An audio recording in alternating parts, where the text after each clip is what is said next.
saya. Selanjutnya ada sesi kultum dari Ustadz Fakih ya.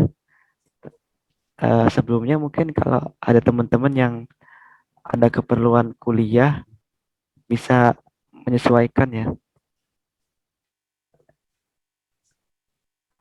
Kayak tadi tadi saya katanya mau kuliah ya. Ya, untuk Al Ustadz Al Mukarram Fakih eh, dipersilakan. Sallu ala Nabi Muhammad. Allah. Assalamualaikum.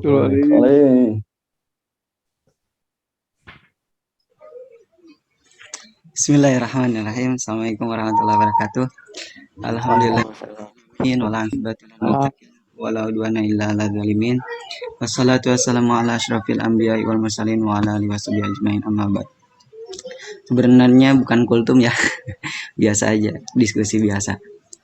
Jadi kita sekarang kan diskusi tentang the four of need. Kalau bahasa Arab di sini kuatul ihtiyaj fi husuli ala falah wan najah. Kita akan membahas bagaimana sih kita mendapatkan kesuksesan atau mendapatkan apa yang kita inginkan. Itu dengan cara yang akan dijelaskan insyaallah. Lanjut. Gak bisa di astagfirullah. Wah.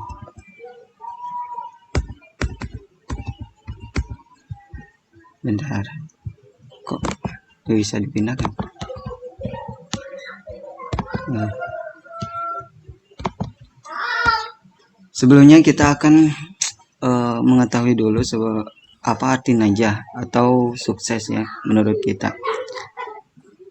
Kalau dilihat dari definisi masing-masing, najah itu atau kesuksesan itu berbeda-beda ya menurut pandangan, menurut keinginan, menurut apa yang dia inginkan dari kehidupannya. Karena dari itu jadi sukses ini relatif ya. Menurut ada yang menyebutkan bahwa sukses itu adalah capaian dari kesuksesan itu adalah kebahagiaan. Ada yang bilang juga adalah kekayaan. Ada yang bilang juga kesuksesan dunia akhirat. Jadi mendapatkan surganya Allah dan sebagainya. Itu menurut masing-masing ya. Kemudian kok gak bisa dipindahin? Gini aja lah apa. Kemudian kita akan membahas tentang falah, singkat saja. Falah ini keberuntungan. Kenapa ada hubungan enggak sih antara falah atau keberuntungan dengan kesuksesan? Ternyata orang-orang yang sukses itu adalah orang yang beruntung. Nah, gitu. Kalau orang yang beruntung belum tentu dia sukses, tapi orang sukses itu pasti beruntung. Kita lihat di sini ada orang bodoh ya, maksudnya di sini orang bodoh itu dikalahkan oleh orang yang pintar. Orang pintar dikalahkan oleh orang yang kaya. Orang kaya dikalahkan oleh orang yang licik. Itu pengetahuan saja. Dan orang licik akan dikalahkan oleh orang yang beruntung. Jadi kalau kita disuruh pilih, kita ingin jadi orang seperti apa? Orang pintar, orang kaya, atau orang beruntung? Kalau licik dan bodoh itu jelek ya. Jadi kita tinggal milih antara 3 kriteria. Maka kita harus memilih orang beruntung. Kenapa? Nanti akan dijelaskan. Kenapa orang bodoh bisa dikalahkan oleh orang pintar? Itu jelas. Kemudian kalau orang pintar dikalahkan orang kaya, maksudnya gimana? Kalau dikasih uang, kalau dikasih apa, orang pintar nurut-nurut aja kan kayak gitu. Kalau orang kaya itu kalahnya sama orang yang licik, karena orang licik itu sering berbuat curang. Dan orang licik atau semuanya ini yang dikasih kotak ini bisa dikalahkan oleh orang yang beruntung. Kalah derajatnya sama orang yang beruntung. Karena beruntung ini berhubungan dengan hubungan dengan Allah. Nah, kenapa di sini diambil gambar orang yang sedang berdoa, kemudian berjenggot, pakai peci. Ini apa maksudnya? Ini maksudnya menandakan orang Islam. Jadi orang yang beruntung ini adalah ya kita orang Islam. Tapi orang Islam seperti apa? Nah, kita lihat dalil dari Al-Quran. Bukan dalil, contoh dari Al-Quran. Kemudian kita bisa lihat di surat Al-Mu'minun ayat 1 sampai 11. Bismillahirrahmanirrahim. Qad aflahal mu'minun. Artinya apa? Qad aflahal mu'minun. Sungguh telah beruntung orang yang beriman. Orang yang seperti apa? Dijawab ini tafsir Quran dan Quran. Dijawab oleh Quran lagi. Yang ayat keduanya, alladzina hum fi shalatihim khashi'un, yaitu orang-orang yang pada salatnya itu khusyuk, sedang mengerjakan salat itu khusyuk. Nah, ini masuk ke kriteria orang yang beruntung. Kalau orang yang beruntung pasti akan mendapatkan kesuksesan apa yang kita inginkan kalau kita salat kita khusyuk. Kemudian yang kedua apa? Walladzina hum 'anil lagwi muridun.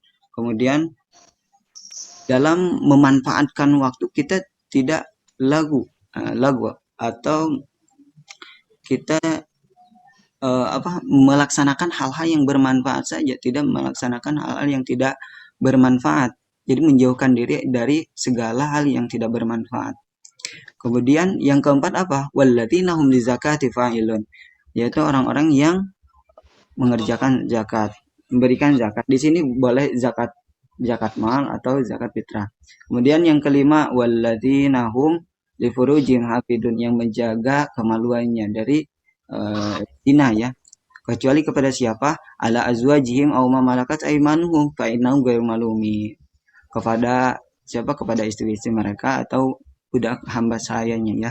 Kemudian walladzina hum li amanatihim wa ahdihim raun. Langsung ke sini, yaitu orang yang kalau beramanat itu ditepati, kalau berjanji itu ditepati. Wa ahdihim raun, menjaga janjinya selalu ditepati. Kemudian yang kesembilan, walladzina hum ala salawatihim yuhafidun, yaitu yang menjaga salatnya. Kalau yang tadi yang pada ayat 2 ini khosiun, khusyuk dalam salatnya, kalau ini menjaga salatnya. Jadi benar tadi kata Kang Yusuf sebelumnya bahwa kita harus mendawamkan atau istiqomah dalam segala. Nah, ini maksudnya menjaga itu mengistiqomahkan semuanya sebenarnya gitu. Jadi perwakilan dari sholat. Kenapa sholat? Karena sholat ini adalah ibadah badaniyah zohiroh yang paling afdol di antara ibadah yang lainnya. Lanjut, ulaika humul warisun. Mereka itu, maksud mereka yang orang yang berkriteria seperti yang dijelaskan Al-Quran ini, mereka akan mewarisi apa? Di sini sebutkan alladzina yarisunal firdausa hum fiha khalidun, yaitu yang mewarisi surga Firdaus. Semoga kita mendapatkan surga Allah. Amin ya rabbal alamin.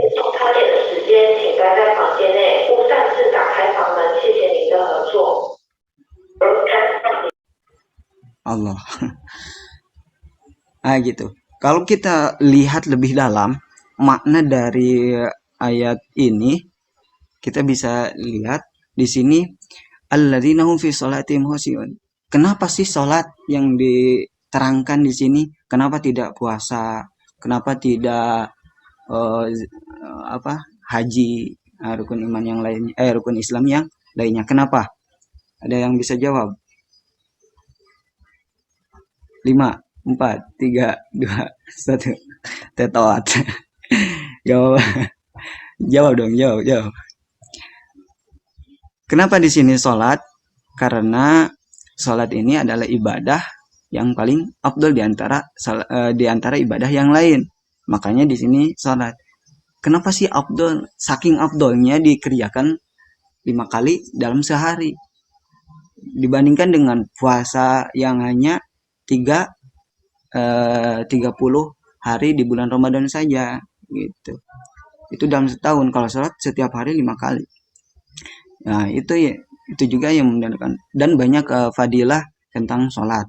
Makanya sholat di sini akan membawa kebaikan ke dalam kehidupan kita sehari-hari. Kemudian walladzina hum 'anil lagwi muridun. Setelah sholat kita khusyuk, berhubungan kepada Allahnya khusyuk, baik. Kemudian di sini jelaskan walladzina hum 'anil lagwi mu'ridun. Kemudian kepada diri kita nih, menjaga diri kita. Menjaga diri kita dari hal apa? Dari hal-hal yang lagu atau yang tidak bermanfaat untuk diri kita. Nah, di sini makanya di sini kalau ayat yang kedua ini menerangkan hubungan kita kepada Allah. Kalau yang ketiga ini adalah hubungan kita dengan diri kita sendiri. Nah, gitu. Jadi menjaga diri kita dari sesuatu yang tidak baik. Contohnya bermain game dan lain sebagainya, itu memperburuk mata misal dan lain sebagainya, atau dan lain sebagainya. Nah, saking banyaknya gitu. Jadi dan lain sebagainya. Kemudian dilanjutkan ke keempat, ayat keempat, walladzina hum lizakati fa'ilun. Kenapa zakat? Gitu. Karena zakat ini adalah perwakilan dari amalan kita bersedekah misalnya kayak gitu. Jadi amalan yang berhubungan baik kepada orang lain. Gitu. Jadi diambillah zakat gitu. Jadi zakat ini adalah perwakilan. Jadi kalau yang kedua tadi hubungan kepada Allah, yang ketiga itu hubungan kepada diri kita sendiri, apa kita bisa mengendalikan nafsu kita, hawa nafsu kita dari hal-hal yang tidak baik dan lain sebagainya. Makanya di bulan puasa ini adalah bulan latihan buat kita menjaga diri kita dari segala hal yang tidak baik. Kemudian yang keempat ini hubungan kita kepada orang lain. Apakah kita bisa memberi kepada orang lain? Karena Masya Allah dengan zakat ini orang lain akan saat bulan Id yang datang, mereka tidak kelaparan. Yang tadinya sulit makan, yang tadinya kelaparan terus setiap hari susah makan, karena dengan adanya kewajiban zakat ini akan mendapatkan makanan yang mungkin mereka susah untuk mendapatkan itu semua. Di sini jadi hubungan baik kepada orang lain. Kesimpulannya, walladzina hum li furujihim hafidun. Kemudian menjaga kemaluan. Kalau di sini kalau kita lihat kenapa li furujihim hafidun? Karena kalau ini berhubungan dengan lawan jenis ya hasilnya. Jadi harus menjaga etika dalam berhubungan lawan jenis, maksudnya ke sana. Jadi kalau yang tadi umum, kalau ini agak lebih diperkhususkan lagi. Illa ala azwajihim aw mamalakat. Jadi boleh tidak menjaga furuj atau kemaluan kita hanya kepada azwaj, kepada istri-istri kita, insyaallah. Kemudian kepada abid atau hamba saya ya. Kepada amat kalau dalam bahasa Arab. Itu boleh. Faman ibtagha wara'a dzalika, kalau melebihi itu atau kita tidak bisa menjaga itu, maka mereka termasuk adun. Walladzina hum li amanatihim wa ahdihim ra'un. Kemudian di sini baru masuk ke yang khusus, lebih khusus. Menjaga janji-janji kepada orang lain harus ditepati. Walladzina, dan terakhir walladzina hum ala shalawatihim yuhafizun.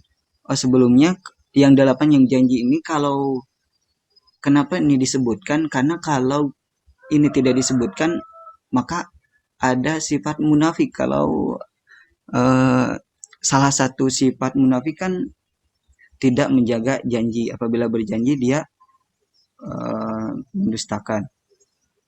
Kemudian yang terakhir walladzina hum ala shalawatihim yuhafizun. Seperti yang tadi dijelaskan bahwa ini menyangkut keistiqomahan kita menjaga semuanya. Yuhafizun, menjaga, meriksa kalau dalam bahasa Sunda.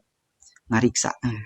Menjaga sholat kita agar istiqomah dan sebenarnya semuanya. Karena kenapa di sini yang disebutkan hanya sholat, sholawat ini artinya sholat ya.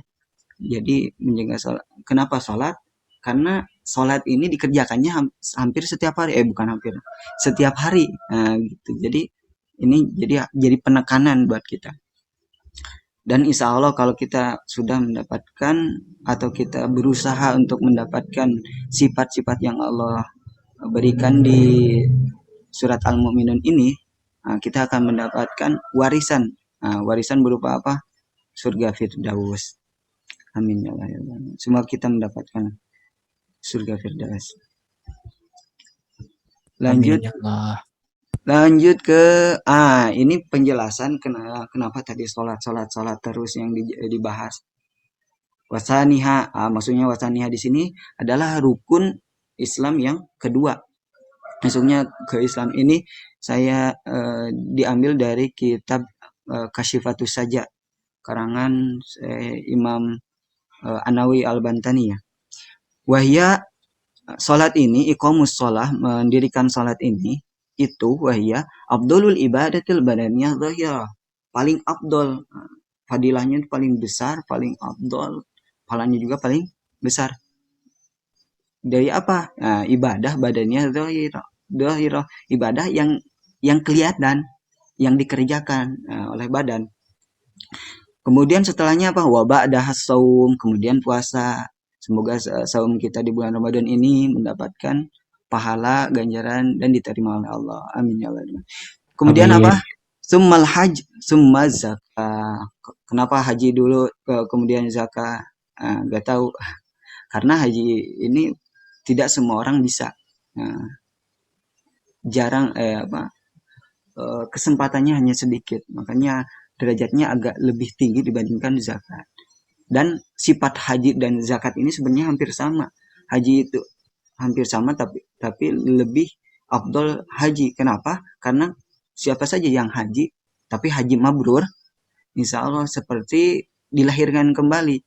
Seperti dilahirkan kembali. Kemudian kalau zakah juga sama. Kenapa disebut fitrah? Ya kembali ke fitrah, kembali ke suci. Kalau kita sudah memberikan zakat fitrah, yaitu artinya menghilangkan ausah, kotoran. Zakat ini maksudnya kayak gitu. Makanya disebut zakah. Zakah min zakah yuzaki, membersihkan. Seperti itu. Dan ada juga kenapa Rasulullah dan keluarganya itu dilarang dikasih zakah atau dikasih sedekah. Dikasih sedekah. Kenapa? Karena sedekah wa ausahun nas. Sebelumnya ada sebenarnya. Sedekah itu ausahun nas, bukan kotoran tapi kokotor dia mencik Sunda mah kokotor jalma. Jadi kalau kita sering mengeluarkan zakah mal, atau kita sering sedekah, itu sama saja dengan menghilangkan kotoran dari dalam diri kita. Seperti itu. Kemudian di sini diterangkan fafarduha afdalul faraid. Fardunya itu kewajiban sholat itu, maksudnya ke sholat itu lebih afdal dari fardu-fardu yang lain. Seperti fardu as-saum sekarang itu masih kalah sama sholat 5 waktu. Wa nafluha, juga sunnahnya juga sunnah sholat, sunnah duha, sunnah tahajud itu lebih afdal dari sunnah-sunnah yang lain. Misal sunnah Senin Kamis, sunnah Daud, saum Daud misal, dan yang lainnya. Wala yu'adzaru ahad fi tarkiha madama akilan, dan tidak ada udzur kalau sakit mau apa tetap harus wajib sholat gitu. Madama akilan, kalau masih berakal. Kalau sudah majnun atau jadi orang gila ya gak ada kewajiban bagi kita. Jadi gimana caranya kalau kita gak mau sholat? Ya harus menghilangkan pikiran kita dulu, akal kita dulu, baru Allah ngasih kemudahan, kebaikan bagi kita. Wa amal ibadatil badaniyah qalbiyah. Sekarang menjelaskan tentang ibadah qalbiyah, hati kita. Kalau tadi badaniyah zahirah yang kelihatan, kalau sekarang ibadah hati kita. Hati kita juga harus ibadah.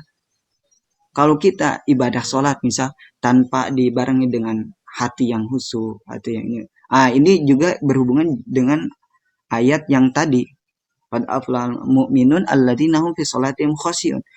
Khashi'un ini kan pekerjaan hati, bukan maksud hati di sini bukan hati seperti yang di kedokteran ya, tapi hati di sini maksudnya akal pikiran kita yang khusyuk kepada bermunajat kepada Allah Subhanahu wa taala. Di sini gitu. Kemudian, ini contoh-contohnya. Al-iman, ini ibadah hati juga. Kita yakin bahwa Allah itu ada. Kita yakin bahwa Rasulullah itu adalah utusan Allah dan lain sebagainya, malaikat itu ada. Ini kan iman. Iman ini kan keyakinan dalam hati kita. Ini juga termasuk ke dalam ibadah dan pahalanya juga besar. Wal ma'rifah juga ma'rifah. Ma'rifah itu mengetahui segala sesuatu. Kemudian watafakur dan memikirkan sesuatu ciptaan Allah misal atau tadabbur alam dan sebagainya. Watawakul itu lebih itu jelas ya. Wasabar, sabar, roja ini mengharap kepada Allah, hanya kepada Allah berdoa, kemudian lain sebagainya. Waridho bil qada'il wal qadar, ridho dengan segala ketentuan Allah, takdir Allah. Wal mahabbah ilallah, cinta kepada Allah. Ini semuanya yang dijelaskan ini taubat, tatahur min radzail, katoma, dan membersihkan diri kita dari pikiran jelek itu juga adalah termasukkan kepada ibadah juga, ibadah qalbiyah tapi gitu. Seperti tazkiyatun nafs kalau yang dijelaskan Pak Haji, itu juga termasuk membersihkan hati, termasuk kepada ibadah badaniyah qalbiyah. Jadi ini kalau afdal mana antara ibadah badaniyah zahirah dengan ibadah badaniyah qalbiyah, afdal mana? Sebelumnya ada yang mau menjawab. Mana yang paling afdal? Kalau ditanya afdal mana antara sholat dengan iman misal, dan iman dengan sholat, afdal mana? Iman. Kenapa iman? Di sini dijelaskan sebenarnya. Fahiyya abdalu minal ibadatil badaniyah zahira. Jadi yang tadi disebutkan iman, ma'rifah, tafakur, tawakul, sabar, roja dan lain sebagainya, ini lebih afdal dibandingkan tadi sholat, puasa, haji, zakat dan sebagainya. Di sini disebutkan hatta minas sholat, sampai sholat pun yang derajatnya paling tinggi di dalam ibadah badannya dohiru itu kalah dengan tafakur yang di sini yang ketiga misal, yang ketiga kayak gitu. Di sini faqad waroda, ini dalilnya, contohnya juga di sini tafakur sa'ah afdalu min ibadati sittina sanah.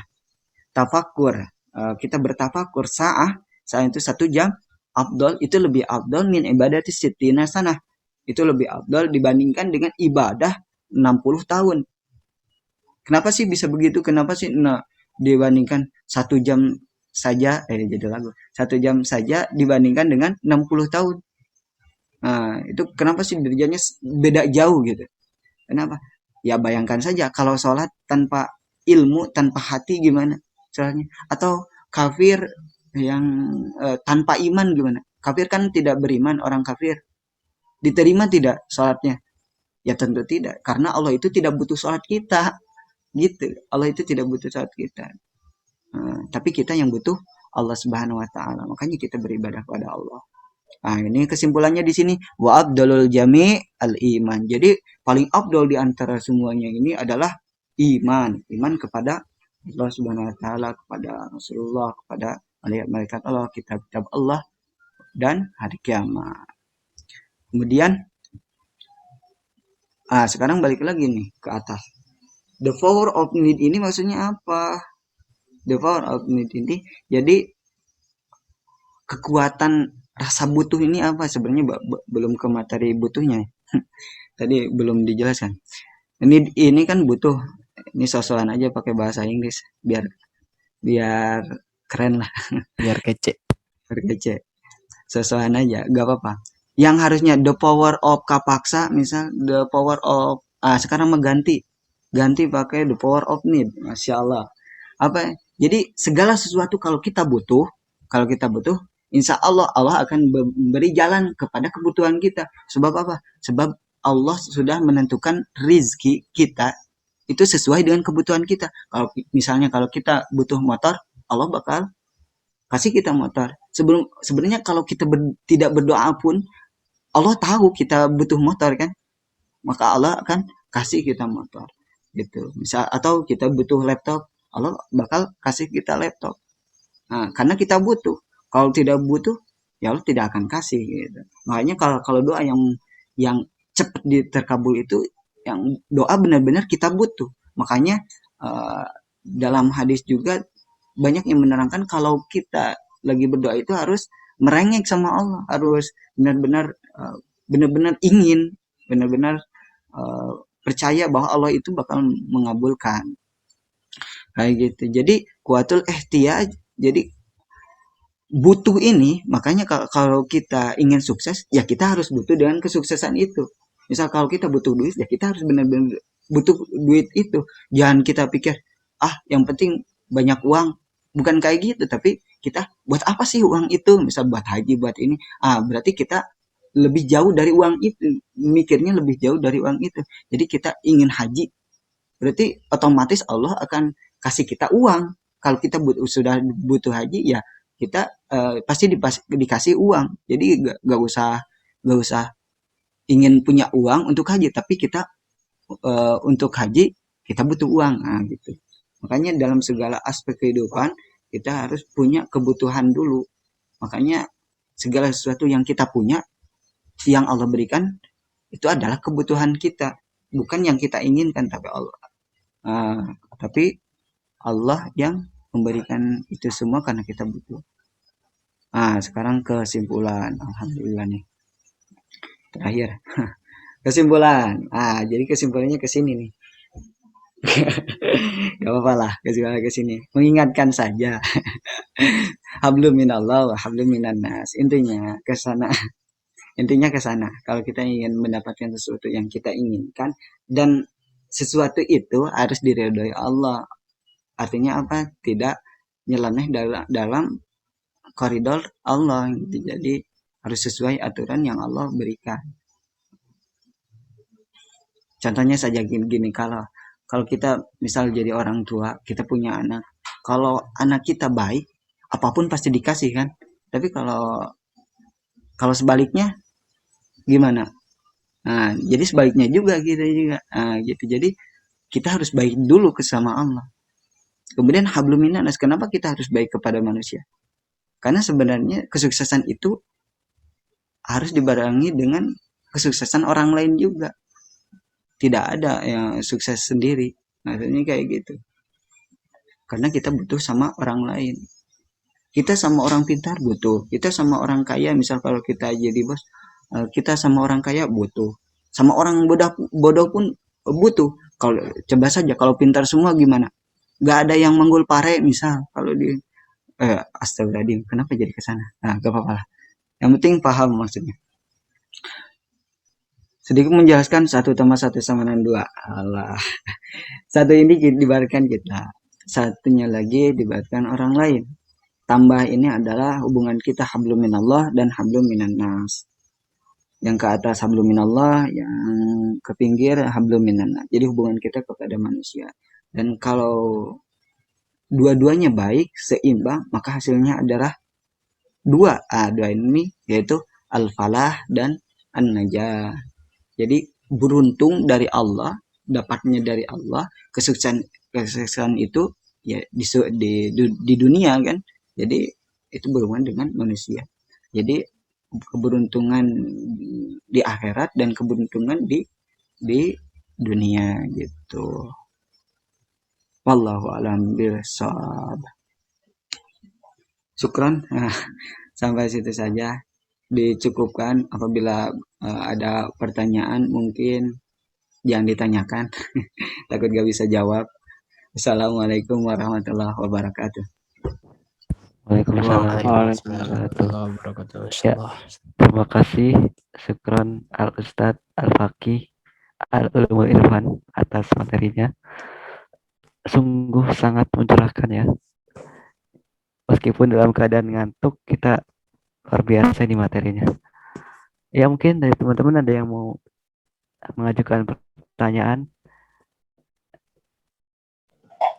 Saya. Janganlah, aduh. Kenapa kan nanya? Dikasih kesempatan. Boleh nggak nih? Iya, masa nggak boleh? Oh ya, pertama saya punya pertanyaan juga punya pendapat. Diizinkan tidak? Sangat diizinkan. Nah, Karena kita diizinkan. diskusi nih, bukan Masya Allah, betul. FGD ya, fokus group discussion. Nah, saya sambil dengerin sambil aktivitas yang lain. Pertama, pertanyaan saya terkait konsep pakai ini kan 1+1 sama dengan 2 itu kan sejak SMA ya. Pertanyaannya itu, bagaimana sih Fakih bisa mendapatkan konsep itu gitu? Asalnya dari mana gitu? oh, Apakah sebenarnya dari itu udah diterangkan di ini di asrama. aneh belum dengar ya. Apakah dari baca tadabbur atau dari mana? Kemudian itu ya pertanyaannya ya, karena konsepnya sangat menarik gitu. Kemudian iya, kenapa sih nggak 1x1 gitu? Sama dengan 1 kan, kalau 1 kali dianya kosong, salah satunya kosong berarti kan kosong. Tapi ini 1+1 sama dengan 2. Tadi karena falah dan najah ya. Nah, pendapat itu pertanyaannya. Kemudian pendapat saya habdul minallah dan habdul minal khulkun bukan minal makhlukun, karena kalau Makhluki. iya, jadi hubungan dengan Allah dan hubungan dan makhluk itu bukan hanya sekedar manusia tapi juga hewan, tumbuhan yang ada di alam dunia lah ya gitu. Jadi hubungan kita bukan hanya sekedar sama manusia, bagaimana kita bisa merawat pohon gitu, kasih sayang sama hewan-hewan gitu, karena di situ juga ada nilai ibadah. Kalau sama manusia, kalau hanya sekedar manusia tapi nanti kita khawatir kita bekerja sama sih sama manusia gitu, mengingatkan, membuat perusahaan misalnya, tapi hubungan dengan makhluknya, dengan sekitarnya misalnya, dengan lingkungannya, dengan hewannya tidak menghiraukan. Artinya tidak ada penilaian terbaik gitu dari 1+1 sama dengan 2 tadi. Itu pendapat dari Yusuf ya. Itu sih pendapat aja ya. Tafadol, itu pertanyaannya mangga dijawab. Syukran jazakallah khairan katsiran. Langsung dijawab aja atau ditampung? Masya Allah. Naim, apa aja tadi? Dicatat gak? Terlalu panjang. Apa ya? Yang pertama, kenapa Iya. 1+1? Itu aja yang ketangkap dulu ya. Kenapa 1+1 enggak 1x1 kan? Karena 1+1 itu dasar. Karena perkalian itu ya di bawah perkalian itu adalah perjumlahan kan? Perjumlahan yang berulang. Benar gak Naim? Benar gak Naim? Iya, iya. Nah, itu makanya diambil 1+1 sama dengan 2. Kalau kita kali itu bukan dasar. Makanya saya carinya itu yang paling dasar gitu. Yang paling dasar membuat rumus itu kan harus dari dasar gitu. Jadi biar dari 1+1 ini sebenarnya satu yang lainnya juga sebenarnya artinya itu bukan orang lain, bukan manusia juga sebenarnya. Satu yang ini adalah kita, satu yang ini adalah selain dari kita sebenarnya gitu. Mau itu makhluk apapun. Karena yang sering didengar orang lain itu hablum minallah dan hablum minanas, makanya udah aja lah keumuman gitu, hablum minallah dan hablum minanas, biar kalau saat saya bilang satunya lagi orang lain, oh berarti hablum minallah dan hablum minanas gitu kan. Sebenarnya boleh nanti karena Yusuf ini ilmunya Masya Allah sudah di atas rata-rata. Ya insya Allah nanti saya tambahkan lagi gitu. Sebenarnya gitu, mana 1+1 kenapa tambah gak dikali, karena tambah ini memiliki makna ke atas dan ke pinggir. Kalau kali kan gitu juga, jadi ke sana juga. Kemudian tambah ini dasar. Terus pertanyaan berikutnya itu apa? Itu teh dari mana konsep itu? Oh, konsep ini kalau diceritakan dulu sebenarnya sering mengatakan 1+1 sama dengan 2. sering mengucapkan hal itu di saat saya SMP. Sering saja kalau ke orang lain, nih pakai aja rumus 1+1=2 terus hampir setiap hari, hampir orang lain itu bosan dengan hal itu. Pas di asrama baru baru tahu bahwa sebenarnya ini tuh rumus gitu. Bukan hanya rumus di dalam matematika juga, dari yang lain juga bisa diterapkan. Gitu. Mulai terpikir hal itu. Gitu. Terus lihat referensi dari orang lain. Oh, dulu juga pernah dikatakan sama Kang Usep. Pernah hablum minallah hablum minannas itu. Pernah dikatakan. Oh, sama juga ternyata gitu. Kemudian pernah ikutan seminar, ikutan apapun itu ternyata masuknya itu ke sini juga gitu maksudnya mah. Cuman konsepnya agak berbeda gitu. Kalau saya lebih ke matematika, kenapa? Karena dulu SMP itu pelajaran yang paling disukai itu matematika juga. Dari sana terpikirlah gitu rumus ini. Masya Allah, barakallahu fiik. Terus Luar biasa. ada 3 kan tadi? Udah ya? Oh, udah. Pertanyaannya mah itu. Yang satunya Cuma yang tadi pendapat. kan pendapat. Oh, iya. Iya. Oh, jadi konsep 1+1 sama dengan 2 ini pertama sejak SMP ya, di mana Fakih selalu mengulang konsep matematika ini ya, karena kesukaannya terhadap pelajaran matematika. Kemudian mencari referensi juga, itu luar biasa ya. Dan saya pikir tuh tadi penjumlahan atau perkalian pembagian ini tuh tidak dimaksudkan ya. Karena kenapa 1+1 sama dengan 2? Kan tadi karena nujunya falah dan najah.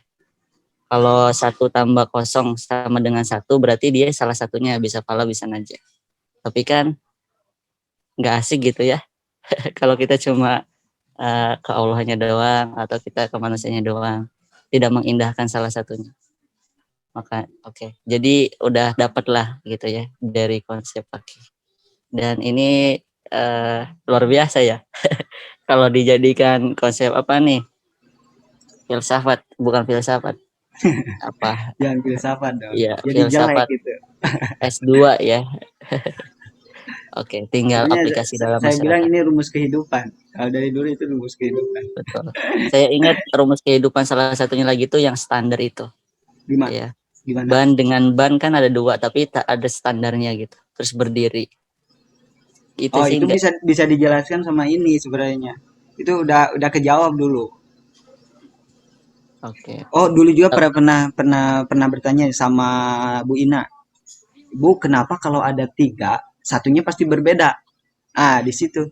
Ini rumusnya dari sini. Lihat aja angka ini kan ada 3, satu pasti berbeda. Yang berbeda itu 2. Oh, jadi setiap yang bertiga itu satu pasti beda.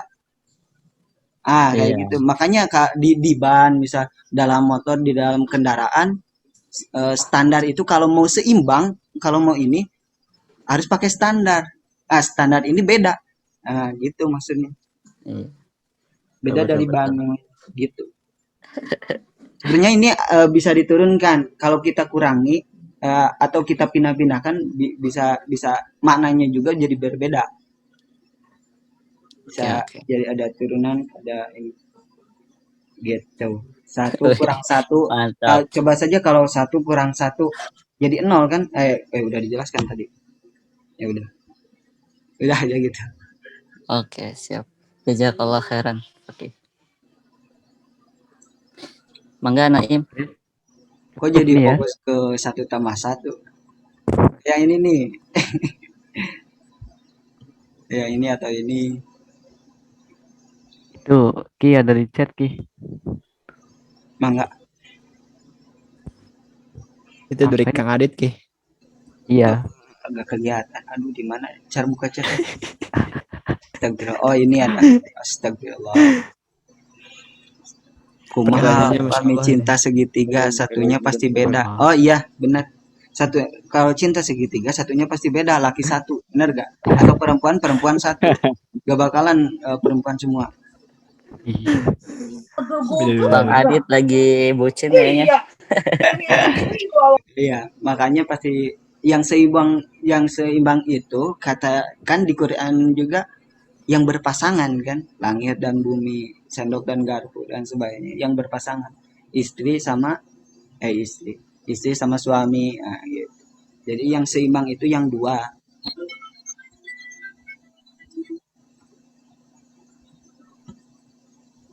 Oke. Udah cukup ini ya.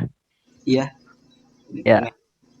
Oke, sebelum Allah. ditutup kita foto dulu ya. Bentar, Gimana? keluarkan Iya, dulu nih. Ya, Keluarkan dulu. Nah, sok. Ah, ayo. Satu. Tar dulu, on cam dulu. Oh kan Game wajahnya kan ganteng-ganteng. Kang Agung mana Kang Cantik-cantik. Agung? ke Mana? pasar ada ya? Ngantar ibunya. Ke pasar ya. Ah, gitu. Ki, on cam Ki. di Surabaya jam berapa Malu ya? dong. Aduh. Kenapa, Cup?